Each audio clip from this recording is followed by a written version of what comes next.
আল্লাহ তাআলার পছন্দের বাহিরে, আল্লাহ তাআলার কাছে গ্রহণযোগ্য নয় এমন যে কোনো চিন্তা, মতবাদ, মতাদর্শ সেগুলো মানুষের কল্যাণ বয়ে আনতে পারে না। এটা আমার আপনার ঈমানের অংশ। সেটা যতই দেখতে শুনতে চমকপ্রদ হোক, আকর্ষণীয় হোক, চিত্তাকর্ষক হোক, দিল ছুঁয়ে যাক, কিন্তু যেহেতু সেটা সীমাবদ্ধ জ্ঞানের, মানুষ তাদের চিন্তা প্রসূত জিনিস অথবা মানুষের সবচেয়ে অকল্যাণকামী শয়তানের জিনিস, তাই সেটা কখনোই মানুষের কল্যাণ বয়ে আনতে পারবে না। এতটুক কথা আমাদের ঈমানের অংশ। এই কথাটুকুর পরিপূর্ণ শতভাগ সত্য বিশ্বাস থাকলেই সে ঈমানদার হবে। আর মৌলিকভাবে এই কথাটুকুর বিপরীতে কারো আইডিয়া, এমনকি অবচেতন মনে যদি কেউ এর বিপরীত ধারণায় আক্রান্ত হয়ে থাকে, তাহলে সে বেঈমানের কাতারে যাবে। এতটুক কথা পরিষ্কার হওয়ার পরে যে আল্লাহ পাকের কাছে মনোনীত ধর্ম একমাত্র ইসলাম,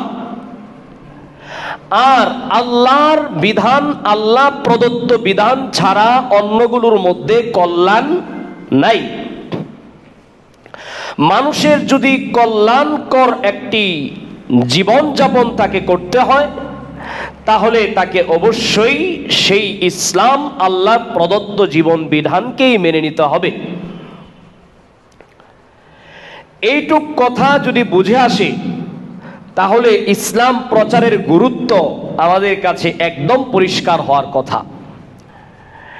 কারণ ইতিমধ্যে আমরা যে আলোচনা করেছি, এই ভূমিকার মাধ্যমে আমরা বুঝতে পেরেছি দুনিয়ার মানুষ যত চিন্তা ভাবনা করুক, মানুষ তার সীমিত জ্ঞান দ্বারা কল্যাণের যত পথ পদ্ধতি তৈরি করুক, ভালো এবং উন্নতি এবং সমৃদ্ধির যত চিন্তাধারা, যত আইডিয়া পেশ করুক না কেন, আল্লাহ রাব্বুল আলামিনের ইসলাম যেটাকে সার্টিফিকেট করবে না, সার্টিফাই করবে না, সত্যায়ন করবে না, সেটা কখনোই কল্যাণের পথ হতে পারে না।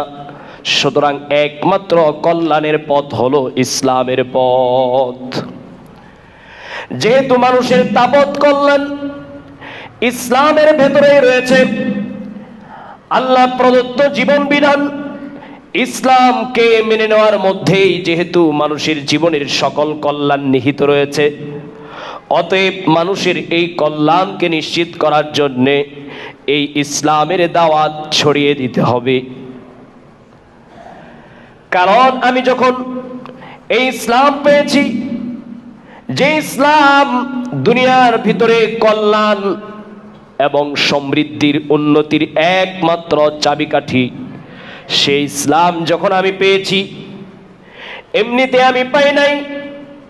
আমার পর্যন্ত এই ইসলাম আসার পেছনে অসংখ্য মানুষের রক্ত ঘাম ঝরানো হয়েছে, অসংখ্য মানুষ এর পিছনে মেহনত করেছে, যার ওই ফলশ্রুতিতে আমি জন্মসূত্রে মুসলমান হিসেবে নিজেকে পেয়েছি।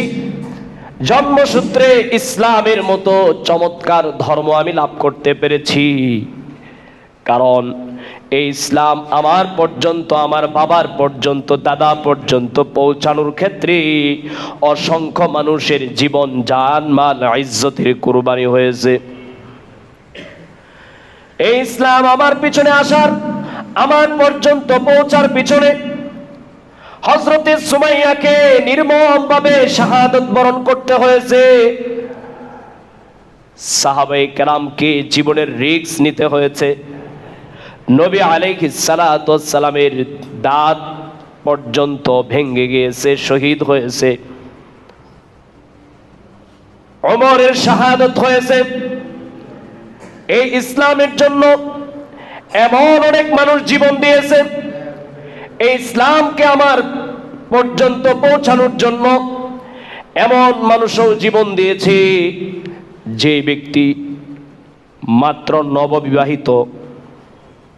এমন সাহাবীর কথা এসেছে যিনি বিবাহ করেছেন, কিন্তু ওই বিবাহের প্রথম রাতেই হাইয়া আলাল জিহাদ, সত্যকে পৃথিবীতে প্রতিষ্ঠিত করার জন্য, অসত্যের দমনের জন্য, সন্ত্রাসী এবং বিশৃঙ্খলাকারীদেরকে থেকে পৃথিবীকে নিরাপদ করার জন্য জিহাদের ডাক এসেছে। আমার পর্যন্ত ইসলাম আসতে যেন কোনো বাধা না থাকে, মাঝখানে ইসলামের উপরে আক্রমণ এসে যেন ইসলাম আমার পর্যন্ত আসার পথটা বন্ধ না হয়ে যায়। এজন্য ওই সাহাবী নববিবাহিত, সেই নব যৌবনের এই সাহাবী আল্লাহর পথের জিহাদে শরীক হয়ে শাহাদত বরণ করেছেন। এজন্য পেয়ারে হাজরিন, আমরা মানুষেরা বড় অকৃতজ্ঞ। ইন্নাল ইনসানা লাযালুমুন কাফফার,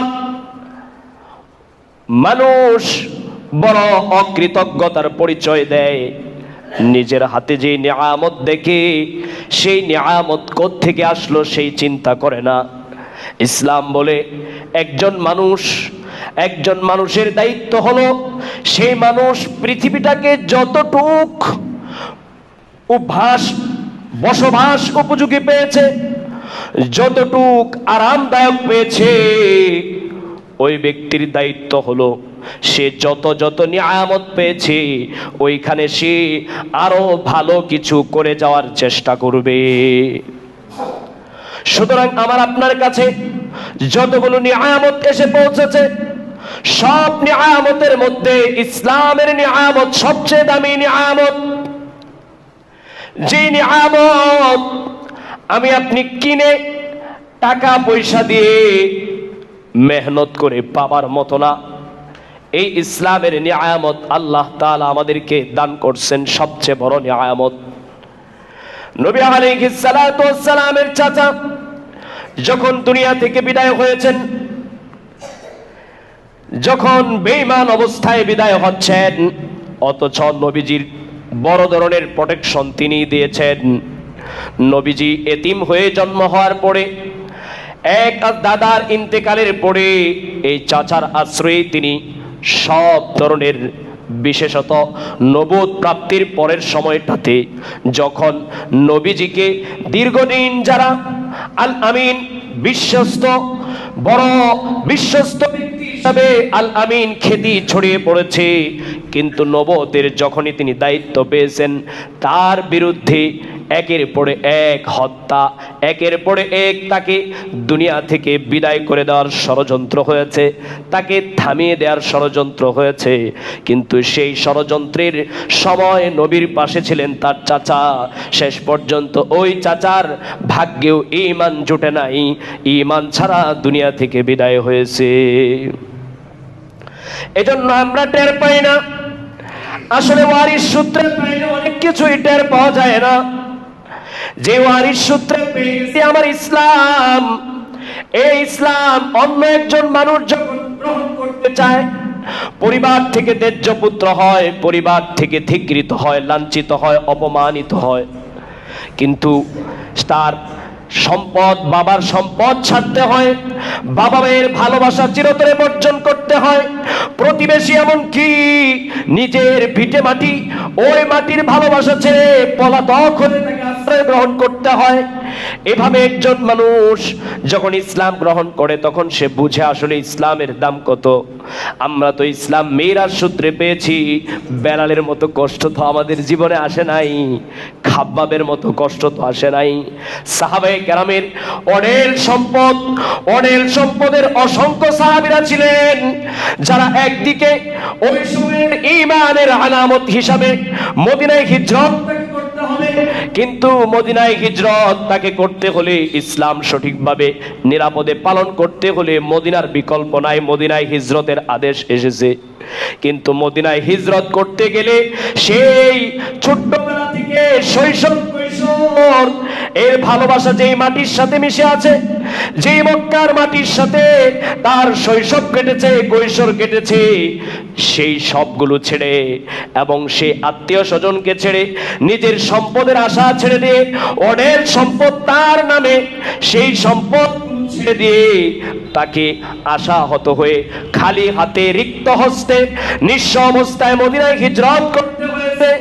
কিন্তু ওই সাহাবী কেরাম নিজেদের অঢেল সম্পদের দিকে তাকায় নাই, নিজেদের পরিচিত ভিটে মাটির দিকে তাকায় নাই। তারা ওই ইসলামকে ধারণ করার জন্য, ইসলামের উপর চলার জন্য সেই হিজ্জত করেছেন। নিজেদের বাড়িঘর, আত্মীয় স্বজন সব কিছু অনিরাপদ এবং বাজেয়াপ্ত আকারে ফালায় আসছেন। যে ইচ্ছা সে খায়া ফেলবে, সেখানে কিছু করার নাই। মদিনায় আসছেন এভাবে। যারা মদিনার যে সকল লোকগণ নবীজি সাল্লাল্লাহু আলাইহি ওয়াসাল্লামকে দাওয়াত দিয়ে এসেছিলেন, তাদেরকেও বড় রিস্ক নিতে হয়েছে। কারণ নবীজি মদিনায় আসাতে সেখানে নবীজির শত্রুরা নবীজিকে যেন কোনোভাবেই অনিরাপদ না করতে পারে, কোনোভাবেই যেন তাকে কষ্ট দিতে না পারে, সেই রিস্ক নিতে হয়েছে। সেই মদিনার যেই সকল আনসার সাহাবীরা আছেন, তারা ইসলাম গ্রহণ করেছেন। এত হালকা পাতলা ইসলাম গ্রহণ নয়।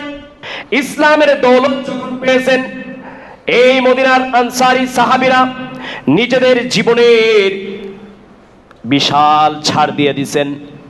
যে সকল মুহাজির বাইরে আসছে তাদের হাতে নিজেদের অধিকার ছেড়ে দিয়েছেন। নিজেদের ক্ষেত খামার আছে, তো কিছু ক্ষেত খামার এ সকল মুহাজির ভাইদেরকে দিয়ে দিতে চেয়েছেন, যা আপনারা নিয়ে নেন, আমাদের সম্পদ আপনারা নিয়ে নেন, নিয়ে আপনারা ভোগ করেন।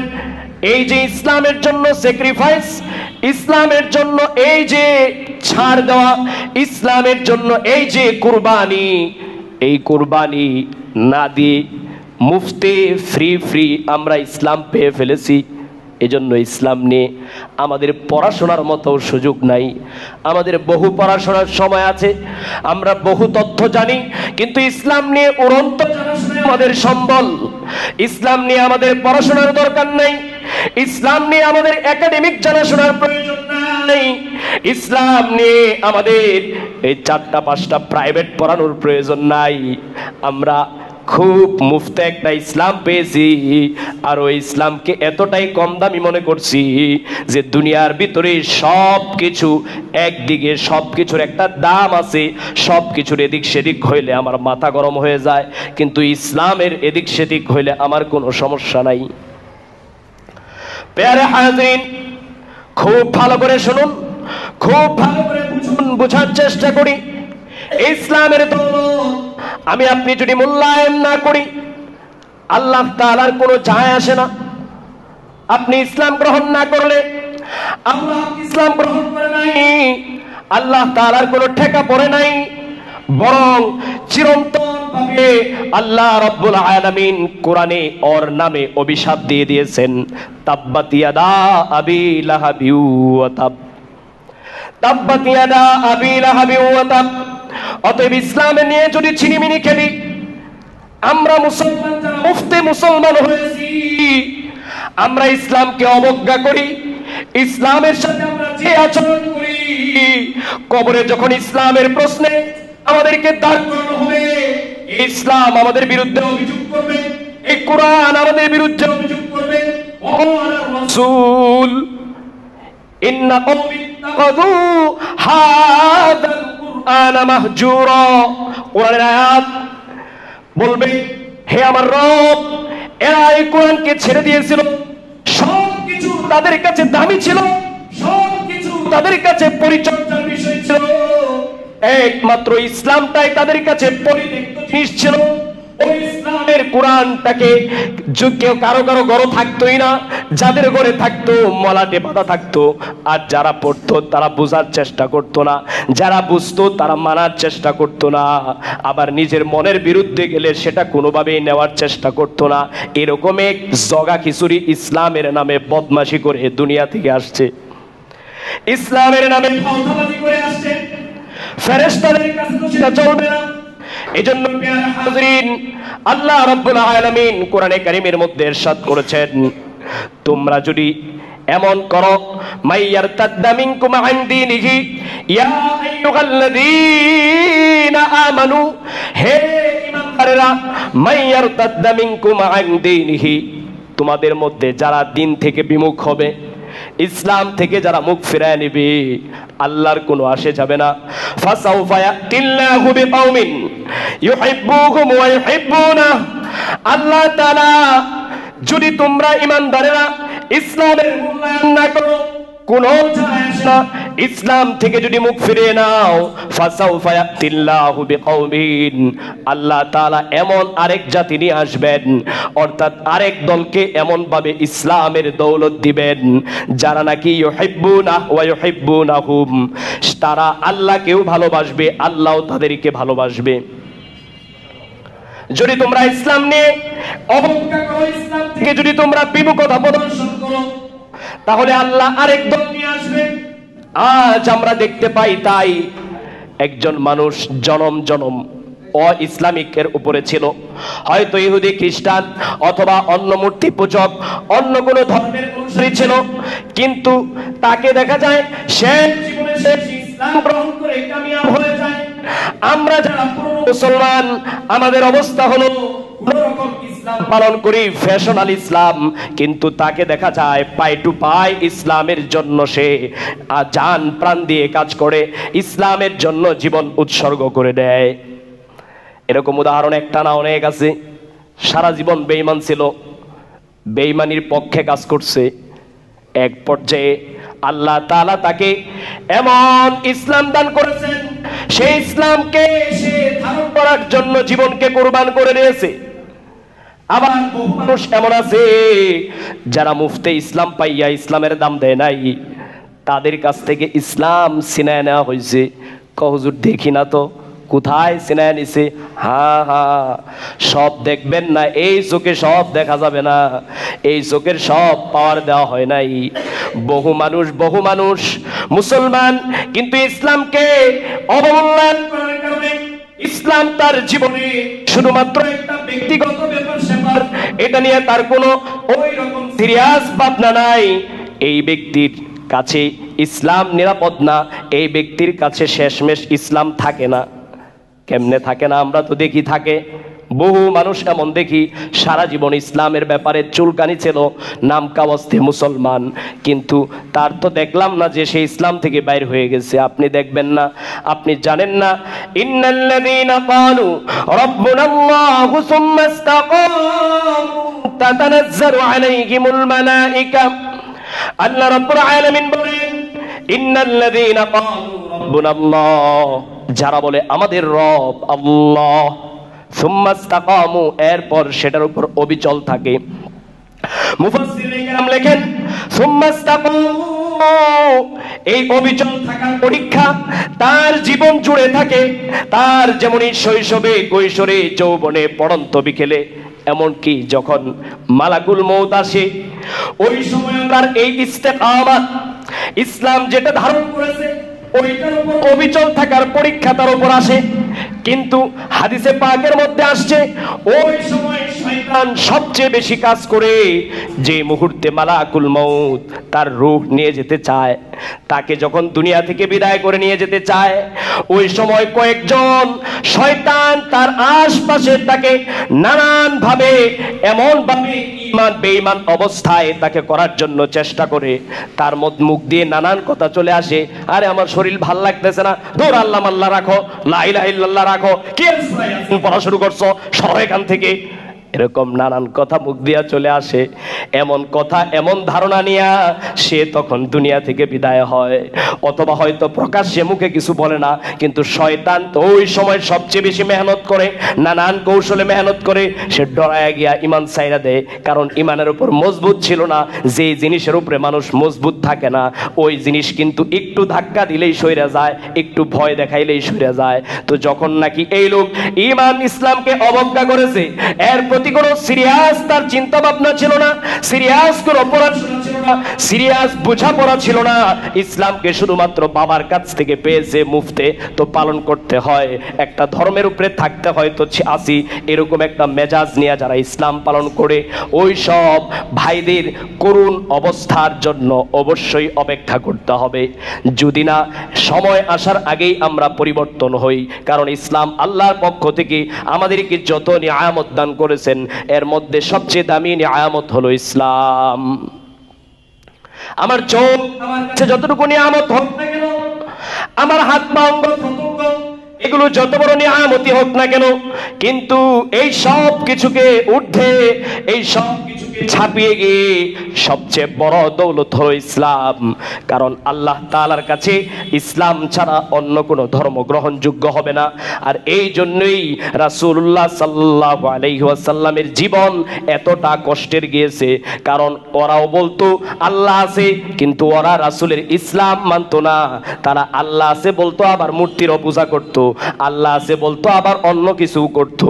অর্থাৎ আল্লাহ আছে ঠিক, কিন্তু আল্লাহর বিধান অনুযায়ী চলবো না, বিধান মানবো না, বিশ্বাস করবো না, নিজের মতো বিধান মনে করে, অথবা যেটা আমার কাছে ভালো লাগছে, এই নিজের মনের পূজা। ও আম্মান, যেই ব্যক্তি নাকি তার এই মনের পূজা করে, সেই ব্যক্তির অবস্থা হলো তার ঠিকানা জাহান্নাম। তো দেখা গেছে সে আস্তে করে ইসলামের ব্যাপারে তার চিন্তাটা এমনই ছিল, তো এই ইসলাম গিয়ে টিকবে না। এজন্য আজকে যে বিষয় নিয়ে আমি কথা বললাম, ইসলাম প্রচারের গুরুত্ব, প্রথমত এটা বোঝার জন্য আমাদের প্রয়োজন যে ইসলাম প্রচার আমি কেন করব। কারণ ইসলাম প্রচার করতে হলে আগে নিজে ইসলামটাকে বুঝতে হবে, ইসলামটাকে ধারণ করতে হবে, সেই ইসলাম তখন প্রচার করতে হবে। ইসলাম প্রচারের গুরুত্ব ইতিমধ্যে আপনি বুঝেছেন। কারণ এই ইসলামের নিয়ামত আপনার কাছে আসার পিছনে অনেক হাজার হাজার মানুষের রক্ত গিয়েছে, হাজার হাজার ঘাম জড়িয়েছে, জীবনের সময় ব্যয় হয়েছে। কত মুহাদ্দিসিনে কেরাম জীবনের অধিকাংশ সবটা জীবনকে উৎসর্গ করে দিয়েছেন হাদিসকে সংকলন করার জন্য, জীবনে বিয়ে করার মতো সময় পায় নাই।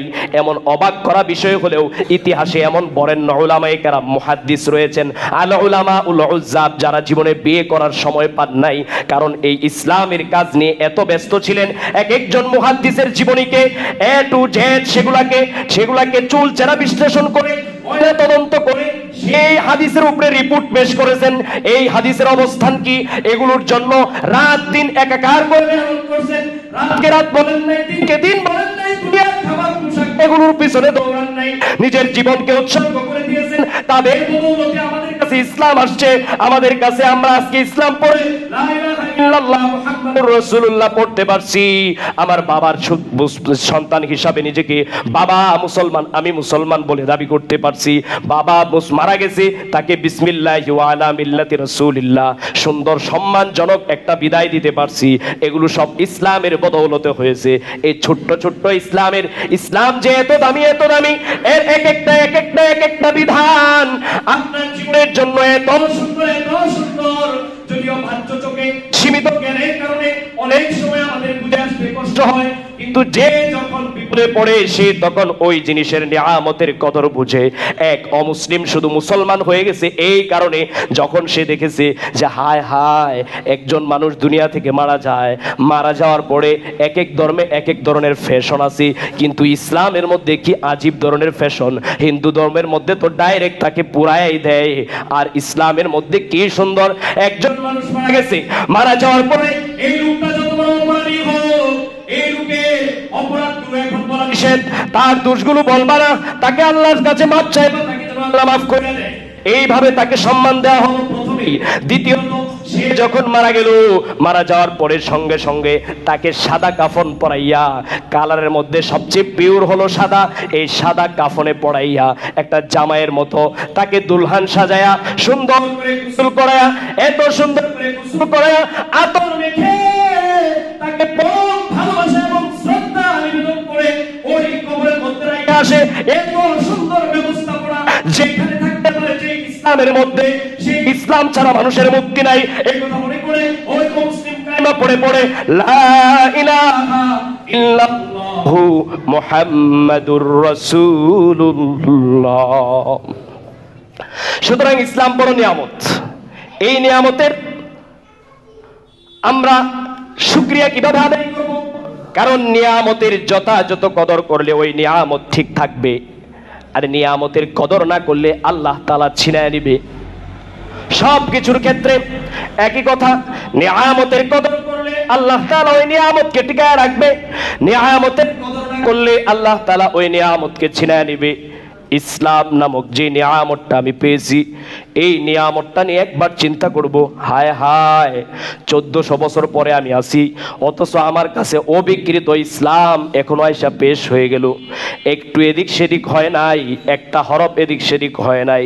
অথচ এখন যদি আমি এখান থেকে একজনের কানে কানে একটা কথা বলি, এই পিছন পর্যন্ত যাইতে যাইতে কথা বিকৃত হয়ে যাবে। কমিউনিকেশন গ্যাপ, যোগাযোগ গ্যাপ, দেখা যাবে কি হয়ে গেছে, কতটা বিকৃত হয়ে গেছে। এখান থেকে আমি কানে যদি বলি, আপনি পিছনে গিয়ে শুনবেন, গ্যাপ হয়ে গেছে যোগাযোগ। আর এক এলাকা থেকে আরেক এলাকায় যদি একটা তথ্য যায়, আস্তে করে সেটা বিকৃত হয়ে আরেকটা হয়ে যায়। যদি বলে কালো একটা বাচ্চা হয়েছে, আরেক এলাকায় গিয়ে শোনা যায় কাক হয়েছে, সেটা দেখার জন্য দৌড়ায় আসে সবাই। কি বলেন, কমিউনিকেশন এরকম গ্যাপ থাকে কি থাকে না? থাকে, যোগাযোগ গ্যাপ থাকে, যার কারণে তথ্যের মধ্যে ভুল এবং বিভ্রান্তি হয়। কিন্তু এই ইসলামকে অবিকৃত আকারে এত শত বছর গেছে, কত কাল এই ইসলামের উপর কত আক্রমণ আসছে, কত সময় কত ভাবে এই ফুরাত নদীর তীরকে, ফুরাত নদীকে এই ইসলামের কিতাবের কালো কালি দিয়া কালো বানায় ফেলছে। কারণ যখন মুসলিমরা আক্রমণ করেছে, তাতারিরা আক্রমণ করে মুসলিমদের বিশাল জ্ঞান ভান্ডারকে সেটা সেই নদীর মধ্যে যখন ডুবায়া দিছে, বাগদাদের সেই নদীর মধ্যে ডুবায়া দেওয়ার পরে ওই নদীর পানি কালো কুসকুসে হয়ে গেছে। তো এইভাবে আক্রমণ তো একটা আসে নাই, হাজার হাজার আক্রমণ আসছে। যে যারা ইসলাম ধারণ করে তাদেরকে মারতে চেষ্টা করা হয়েছে, যারা ইসলাম লেখে রেখে যায় সেই লেখাকেও নষ্ট করতে চেষ্টা করা হয়েছে। কিন্তু এত শত বছর পরে অবিকৃত আকারে আমার আপনার কাছে যে ইসলাম এসে গেল, সেই ইসলামের দাম যদি আমি না দেই, আমি যদি ইসলামকে ধারণ করে মুসলিম হিসাবে যখন আমি জুমালাই করি, যখন এই বিগম্বর এই সারা সপ্তাহের এত সুন্দর মজমা, এত সুন্দর সামাজিক সম্প্রীতির একটা সমাবেশে যখন বসি, তখন শুধু এটাকে না মনে করি যে এটা একটা সংস্কৃতির বিষয়, একটা সামাজিক বিষয়, এইটুকুর মধ্যে ক্ষেত্র না। এই সমাবেশের সাথে বহু রক্তগাম জড়িত আছে, এই সমাবেশের সাথেই আপনার জান্নাত জড়ায় আছে, এই সমাবেশের সাথেই আপনার কবর জড়ায় আছে, এই সমাবেশের সাথে আপনার সব কিছু জড়ায় আছে। এজন্য প্রিয় ভাইরা, আমরা যখন ইসলামকে অনুভব করব, ইসলামের বোঝা পড়াটা যেন আমাদের ক্লিয়ারলি হয়। আমি আপনাদেরকে এই কথাটাই বলতে চাই যে আপনি দুনিয়াতে অনেক কিছু পড়াশোনা করেন, ইসলামের প্রতি আপনার একটা নেগেটিভ ধারণা আছে, আপনার ভিতরে নেগেটিভ ধারণা তৈরি হয়ে গেছে নানান প্রচারণার কারণে। ইসলামকে আপনি শতভাগ কার্যকর মনে করেন না, নানান ক্ষেত্রে মনে করেন এর সীমাবদ্ধতা আছে, এই যুগে চলে না। নানান কথা আপনার ভিতরে দানা বেঁধে গেছে, আমরা বলতেছি এই বাধাটা আপনার জন্য বড় ভয়ঙ্কর হয়ে আসবে। তো আমাদের কথার কারণে অন্তত আপনি জানতে চেষ্টা করেন, যাই না বুঝা এরপরে একটা পথ গ্রহণ করেন, যাতে করে পরবর্তীতে পস্তাইতে না হয়। এই জন্য আমি ইসলামের জন্য, ইসলামকে কি করব, ইসলাম যে দৌলত পেয়েছি, এই দৌলতের জন্য আমাকে কি করতে হবে, এর ক্ষেত্রে আমাকে ভালো করে মনে করতে হবে। আমি যদি ইসলামটা বুঝতে পারি যে ইসলাম কি জিনিস, কেমনে আসছে, কেমনে পাইছি, কি দামি জিনিস, এর এক একটা বিধান পুরা পৃথিবীকে চমকায় দেওয়ার মতো বিধান, এর এক একটা সৌন্দর্য পুরা পৃথিবীকে চমকায় দেওয়ার মতো সৌন্দর্য। এই এত সুন্দর ইসলাম পাওয়ার পরে আমার প্রথম দায়িত্ব হলো ইসলামকে বোঝা, জানা, শিখা। একেবারে আবশ্যকীয় জিনিস থেকে শুরু করে ধীরে ধীরে ইসলামকে শিখে ফেলা, এটা হলো আমার প্রথম দায়িত্ব। দ্বিতীয় দায়িত্ব হলো বাল্লিগু আন্নী ওয়ালাউ আয়া, সঠিক সোর্স থেকে, সঠিক ব্যক্তি থেকে, নির্ভরযোগ্য জ্ঞানী মানুষ থেকে, আলেম থেকে, একাডেমিক পড়াশোনাওয়ালা নির্ভরযোগ্য আলেম, আল্লাহ ওয়ালা আলেম, সৎ নির্ভেজাল আলেম, তার কাছ থেকে একটা তথ্য, একটা ইসলামের কথা একটা একটা করে জানবো, আর সেটাকে ছড়িয়ে দিব। আর মনে করব এইভাবে এক একটা কথা ছড়িয়ে দেওয়ার যে মেহনত আমার, এই মেহনত আমার রাসূলের মেহনতের সাথে মিশে গেছে।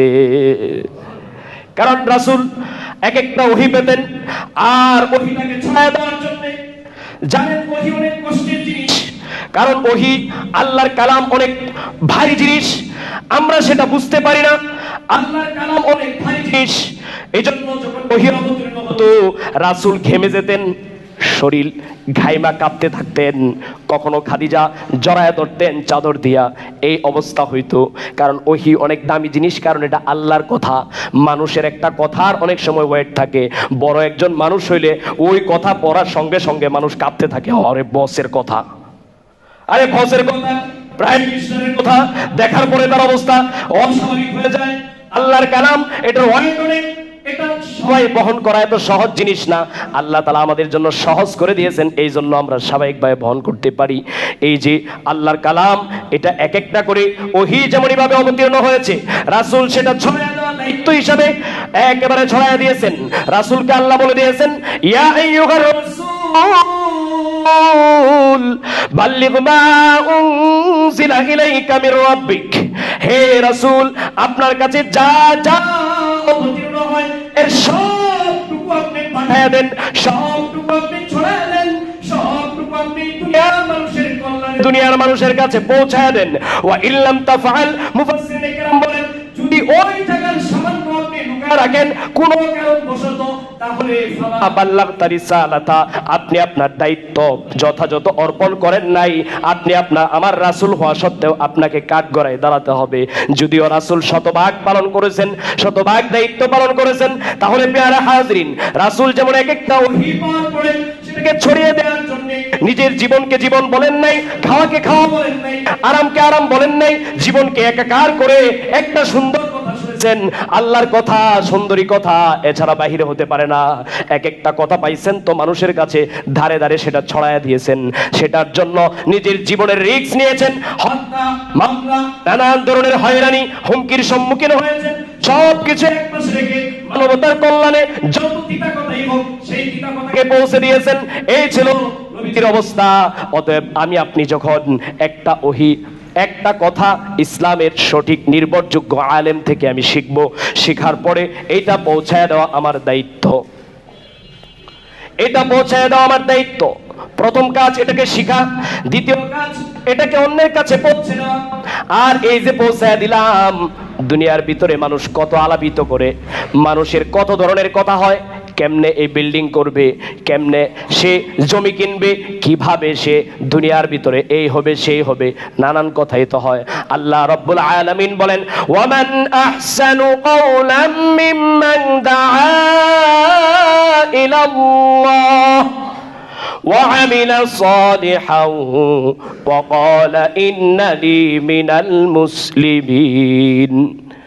আল্লাহ রাব্বুল আলামিন বলেন, দুনিয়ার ভেতরে ওই ব্যক্তির কথার চেয়ে দামি এবং সুন্দর কথা কাটতে হতে পারে যে কথা বলে আমি রব্বুল আলামিনের দিকে ডাকে। ওই ব্যক্তির চেয়ে দামি কথা হতে পারে না। দুনিয়ায় কত স্বার্থের আলাপিত হয়, কিন্তু মালিকের দিকে ডাকা হয়, মালিকের সিজদা করো, মালিকের প্রতি ঈমান আনো, মসজিদে আসো, নামাজ কায়েম করো। এই যে কথাগুলো, এই কথাগুলোর দাম সবচেয়ে বেশি। পৃথিবীতে যত কথা হয় তার মধ্যে সবচেয়ে দামি কথা হলো এই কথা। এই যে দাওয়া, এটা আপনি বলবেন আমি দিতাছি না, না দিয়া আমি জিততাছি না, না দিতে পারলে আমার আপনার লস। যিনি এই দাওয়াত দিতে পারে তাতে সে সাকসেস, সে সফল। এই জন্য দাওয়াত এটা তৌফিকের বিষয়, দাওয়াতের যোগ্যতা অর্জন করতে হয়। মুসা আলাইহিস সালাতু ওয়াস সালাম আল্লাহ তাআলার কাছে এই জন্য দোয়া করেছেন, ইয়া আল্লাহ রব্বি ইশরাহ লি সাদরি, আমার দিলটাকে বড় করে দেন, আমার দিলটাকে খুলে দেন, ওয়ায়াসসিরলি আমরি, আমার এই দাওয়াতের মিশনকে আপনি সহজ করে দেন। ওয়াহলুল উকদাতাম মিন লিসানি, আমার জবানের মধ্যে এই দাওয়াতে আল্লাহর কথা বলতে গিয়ে যে জড়তা তৈরি হয় সেই জড়তা আপনি দূর করে দেন। ইয়াফকাহু কওলি, যাতে আমি যাকে দাওয়াতটা পৌঁছাবো, আপনার কথাটা তার কাছে ছাড়বো, তিনি যেন এই কথাটা বুঝতে পারেন, আমার কথার উদ্দেশ্য, আমার কথার মর্ম সে যেন বুঝতে পারে, এই তৌফিক আমাকে দেন। আর এই দাওয়াতের সবচেয়ে গুরুত্বপূর্ণ অংশ। দাওয়াত মানে কি? ইসলামের প্রচার মানে কি? ইসলামের মধ্যে দুই রকমের বিধান থাকে, ভালো কাজের আদেশ, অসৎ কাজের নিষেধ। নিজে ভালো কাজ করব, ভালো কাজের আদেশ, অনুরোধ, নির্দেশ যেই পর্যায়ে আছে সেই পর্যায় থেকে ভালো কাজের দিকে থাকবো। অসৎ কাজ নিজে বর্জন করব, কখনো হয়ে গেলে সেখান থেকে ইউটার্ন করব, ফিরে আসবো, ফিরে এসে আবার আমি সেই ভালো কাজে জড়বো, আর অসৎ কাজ অন্যকে করতে দেখলে তাকে নিষেধ করব। এটাই তো ইসলামের মূল কাজ। আল্লাহ রাব্বুল আলামিন বলেছিল, কুনতুম খায়রা উম্মাহ, তোমরা শ্রেষ্ঠ জাতি। কেন? কারণ তোমাদেরকে এই উম্মতের কল্যাণে তোমাদের আবির্ভাব হয়েছে। সেই কল্যাণটা কি? কি দায়িত্ব তোমাদের?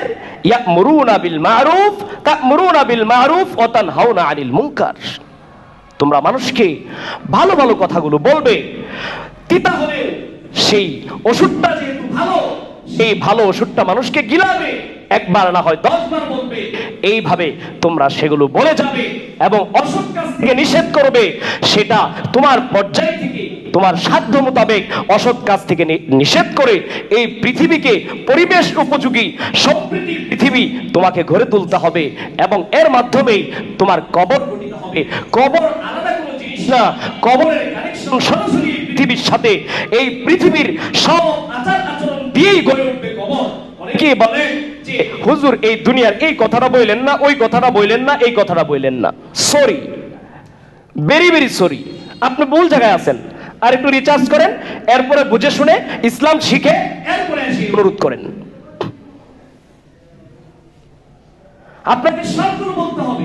কবরের কানেকশন এমন নয় 5 ওয়াক্ত নামাজে কি করছে, অফিসে ফাঁকে সাইন করেছিলে অসৎ উদ্দেশ্যে 5টা টাকা পিছন দিয়ে লুকায় নেওয়ার জন্য, এটারও হিসাব হবে।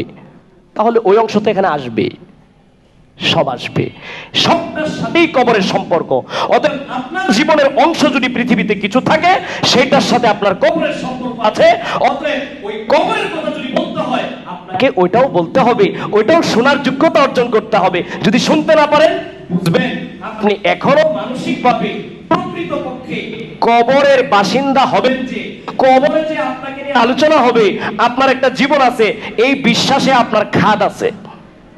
এই বিশ্বাস নিখাদ না, আপনাকে ওই জায়গায় আরো পর্যাপ্ত আপনাকে বিশ্বাসকে মজবুত করতে হবে। কারণ পরকালের বিশ্বাস যদি আপনার শতভাগ থাকে, তাহলে আপনাকে বুঝতে হবে এই জীবনের উপরে নির্ভর করছে পরকালের প্রতিটি পদক্ষেপ, প্রতিটি পদক্ষেপ, পাই টু পাই পদক্ষেপ, ইঞ্চি ইঞ্চি পদক্ষেপ নির্ভর করবে এই পৃথিবীর জীবন যাপনের উপরে। এর থেকে আলাদা কিছু হবে না, যোগাযোগ বিচ্ছিন্ন কিছু হবে না, এটার সাথেই পুরো সম্পর্ক। প্রিয় হাজরিন, দাওয়াত, এই দাওয়াতের গুরুত্ব অপরিসীম। দাওয়াত নানাভাবে করা যায়। দাওয়াত আমাদের জীবনের একটা অংশ। আমরা চলতে ফিরতে, হাঁটতে, যানবাহনে, বসে থেকে, সব অবস্থায়, নিজের ঘরে, অফিসে, আদালতে, বাজার ঘাটে, মসজিদে, মাহফিলে, ময়দানে, সব জায়গায় এই দাওয়াতের কাজ করা আমাদের দায়িত্ব। যেহেতু এই ইসলাম, এই ভালো জিনিস আমি পেয়েছি, এই ভালো জিনিস আরেকজনের কাছে পৌঁছে দেওয়া আমার দায়িত্ব। এই দাওয়াতের কাজটি সারা পৃথিবীতে নানান পদ্ধতিতে হয়। মাদ্রাসার মাধ্যমে দাওয়াতের কাজ হয়। অনুরূপভাবে বিভিন্ন হক্কানি বুজুর্গ ব্যক্তিরা বিশেষভাবে খানকায়ে মেহনতের মাধ্যমে তারা মানুষের কলবকে পরিশুদ্ধ করার চেষ্টা করেন। অহংকার, হিংসা, বিদ্বেষ এগুলো থেকে মুক্ত করে একজন মানুষকে ভালো বানানোর জন্য অ্যাডভাইজার হিসাবে, পরামর্শদাতা হিসাবে কাজ করেন। এগুলো দাওয়াতের অংশ। ঠিক একইভাবে মানুষকে ধরে এনে হাত বুলিয়ে বুলিয়ে দাওয়াত দেওয়া, সেটাও একটা দাওয়াতের অংশ, যেটা গোটা বিশ্বব্যাপী সমাদৃত একটি শৃঙ্খলিত মেহনত দাওয়াত ও তাবলীগ নামে পরিচিত। আপনারা জানেন সেই দাওয়াত ও তাবলীগ, এই মুনাজ্জাম সিস্টেম, এই শৃঙ্খলিত সিস্টেমটা এজন্য করা হয়েছে যে মানুষ সবাই গাফলতের মধ্যে চলে গিয়েছিল। স্বয়ং মুসলমানরা নিজেদের মসজিদ আবাদ করবে সেটারও ফিকির নাই। অন্য জায়গায় ইসলাম তো দূর কথা, মসজিদে মুসল্লি নাই। তখন এটাকে শৃঙ্খলিতভাবে কিভাবে এই ব্যস্ত মানুষ, এত ব্যস্ত কর্মজীবনে অভ্যস্ত, নানান পেশায় যুক্ত, এদেরকে কিভাবে ইসলামের প্রাণটা দিয়ে দেওয়া যায়, সেজন্য এই দাওয়াত ও তাবলীগের মেহনতে অল্প অল্প সময়, কখনো মাসে 3 দিন, কখনো দিনে অল্প সময় ডাইকা ডাইকা এদেরকে আইনা, যেহেতু দূরে থাকে একটু একটু এর ইসলামের সংস্পর্শে আনার চেষ্টা করে এই দাওয়াত ও তাবলীগ। আলহামদুলিল্লাহ, এই দাওয়াত ও তাবলীগ সারা বিশ্বব্যাপী ছড়িয়ে গিয়েছে। সবাই বলি আলহামদুলিল্লাহ। এই দাওয়াতের মাধ্যমে শুধু মুসলমান না, অসংখ্য অমুসলমানরা মুসলমান হয়েছে, মুসলমানরা সচেতন মুসলমান হয়েছে, মুসলমানরা নামাজি হয়েছে, মুসলমানরা নিজেদের ইসলামকে বুঝতে চেষ্টা করার একটু অনুপ্রেরণা এবং প্রেরণা পেয়েছে এই দাওয়াত ও তাবলীগের মেহনত। এটার মধ্যে আপনারা অবশ্যই শুনেছেন যে একটা বিশৃঙ্খলা বা একটা নির্দিষ্ট গোষ্ঠী এই মেহনতটাকে অন্য নষ্ট করবার জন্য উঠে পড়ে লেগেছে। আর সেটার প্রেক্ষাপট হলো, আপনারা জানেন যে এই দাওয়াত ও তাবলীগের মেহনত, এরা তো দুনিয়ার কোনো রাজত্ব, রাজধানী অথবা নিজের বাপের জমি জিরাত এরকম কিছু না, বাপের তালুক না। তো এটার মধ্যে আপনার একজন একক ব্যক্তি, তিনি একের পর এক ভুল করেছেন। মাওলানা সাদ সাহেব, তার বাড়ি ভারত, সেই লোক একের পর এক ভুল করেছেন। সেই ভুলের প্রেক্ষিতে তাকে কমপক্ষে পর্যবেক্ষণ 5-7 বছর পর্যবেক্ষণ এবং সতর্ক করার পরে ডাইরেক্ট জানায় দেওয়া হয়েছে যে না, তার বয়ান আর শোনা যাবে না, কারণ অনিরাপদ চিকিৎসক। এই চিকিৎসক মাঝে মাঝে ওষুধ ভুল দেয়, আবার কখনো কখনো নাটক সাজায়, ওষুধ ভুল দেওয়ার পরে বলে আচ্ছা আমি এটার থেকে মাপ চায় নিতেছি। কিন্তু তার এই নাটক একটা না, অসংখ্য একের পর এক। তখন উলামায়ে কেরাম একসাথে তার বিষয়ে জানিয়ে দিয়েছেন যে আপনারা সাধারণ মানুষ, হাসরের মাঠে আমাদেরকে ধরতে পারবেন না। আমরা বলে দিতেছি, আমাদের কাছে কোনো ব্যক্তি ম্যাটার না, আমাদের কাছে দরকার আল্লাহ প্রদত্ত কোরআনের জীবন বিধান। সুতরাং কোনো ব্যক্তির ভালোবাসায় যা তা গিলবো হতে পারে না। সেজন্য সারা বিশ্ব থেকেই তার বিষয়টা ক্লিয়ার করা হয়েছে এবং উলামায়ে কেরাম, দিনদার সাধারণ জনগণ মানুষ তারা শুনে গিয়েছে।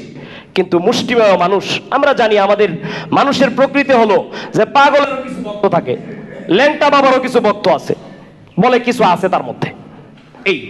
এই অবস্থা হওয়ার কারণে কিছু মানুষ তাকে এমন ভাবে ধরছে, আর সেই ধরার পরিস্থিতিটা আমাদের দেশে খুব গুরুতর আকার ধারণ করছে।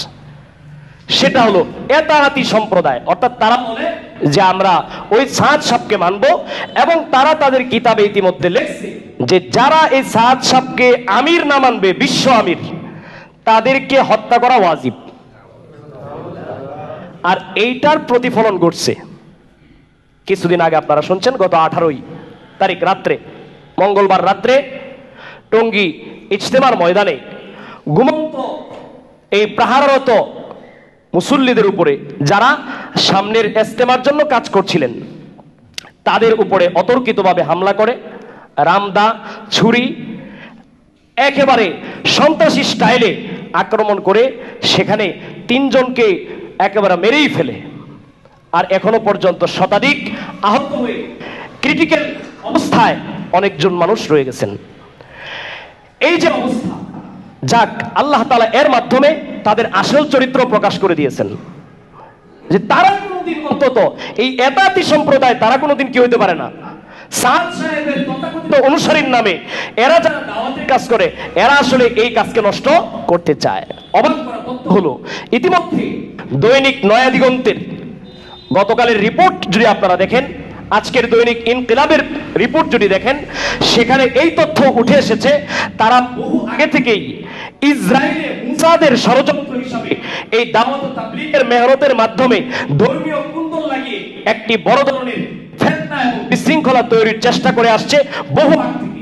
আগের সরকারের কাছেও এই ব্যাপারে তথ্য ছিল, এবং তারা তাদেরকে সেই আপনার এই গ্রেফতার করার কথা ছিল, কিন্তু কোনো এক কারণে, অজানা এক কারণে তারা আর গ্রেফতার হয় নাই, দিনে দিনে আশকারা পেয়েছে এবং এই গোষ্ঠীটাও নাকি একটা পক্ষ, এই পক্ষ হিসাবে তারা স্বীকৃতি পেয়ে একের পর এক সারা বাংলাদেশের মধ্যে বিশৃঙ্খলা তৈরি করেছে। এজন্য এটা খুব গুরুত্বপূর্ণ বিষয়, আমাদের এই ভাগ্যের বিষয় যে বাংলাদেশের মধ্যে বিশ্ব ছোট্ট একটা দেশে সারা পৃথিবীর মেহমানরা আসে। যেমনই ভাবে অর্থনীতির দিক থেকে, যেমনই ভাবে আপনার বরকতের দিক থেকে এই দেশ এর দ্বারা সৌভাগ্যবান হয়। গোটা পৃথিবীতে এই বিশ্ব দ্বিতীয় জমায়েতটা বাংলাদেশের জন্য এক উজ্জ্বল নমুনা, বাংলাদেশের গর্বের জিনিস, সেটাকে নষ্ট করার জন্য এরা লাগছে। আপনি দেখবেন এদের অনুসারী তেমন নাই, গুটি কয়েক, কিন্তু তাদের কাজ কি? তারা চাচ্ছে যে এই জায়গায় যেহেতু আমরা কয়েকজন, আমরা কি করব? কোথাও আপনি বাইক খাওয়ার জন্য 5-7টা পাবেন, এই আমরা গুটি কয়েকজন, আমরা কি আর এই কাজ চালায় যেতে পারবো আমাদের মতো করে? পারবো না। তো কি করব? এই কাজটার মধ্যে এমন একটা পেশ লাগাই দিব যাতে পুরো সংসারই ভেঙে যায়। পরিবারের কিছু কিছু অশৃঙ্খল সন্তান এমন হয় কি হয় না? এই ঠিক এই দশাটা। কিন্তু আমরা এই জায়গায় এসে, আমি কথা শেষ করতেছি, এই জায়গায় আমরা এসে কিন্তু ফাঁদে পড়ি। অর্থাৎ অনেকেই কিন্তু ইতিমধ্যে এই ধারণা করে ফেলছেন বা মন্তব্য করতেছেন যে ইস্তেমা নিয়ে এত সমস্যা, যারা দাওয়াত দেয় তারা এমন করে, তাহলে ইস্তেমা বন্ধ হয়ে যাক। নাউজুবিল্লাহ বলেন। এটা একটা ভুল চিন্তা, ভুল ধারণা, না জানার কারণে আমাদের এই চিন্তা। আমরা জানি না আসল কি। যদি কোনো ঘরের মধ্যে সন্ত্রাসী এসে হামলা করে, এই জন্য কি সন্ত্রাসী আর গণনা উচ্ছেদ করে দিয়ে ওই জায়গা খালি করা হবে? না।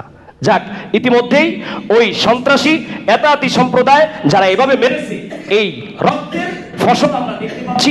বহু এতাতি ভাই তারা নিজেদের ভুল বুঝতে পারছে, কারণ সবাই তো ষড়যন্ত্রের অংশ না। ভুল বুঝে তারা ইতিমধ্যে উলামায়ে কেরামের সাথে এসে যোগ দিয়েছে।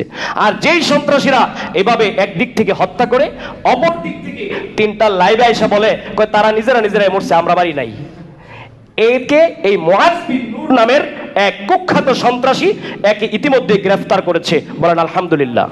আমরা সরকারের কাছে প্রত্যাশা রাখবো, নিজেদের সচেতনতা জারি রাখবো যে এই ক্ষুদ্র একটা সন্ত্রাসী গোষ্ঠী যেন এই বিশাল আমাদের এই দামি মেহনত, বিশাল এক পৃথিবীর বুকে গৌরব উজ্জ্বল ইতিহাসের অংশ এই ইস্তেমার উপরে যেন দাগ না কাটতে পারে।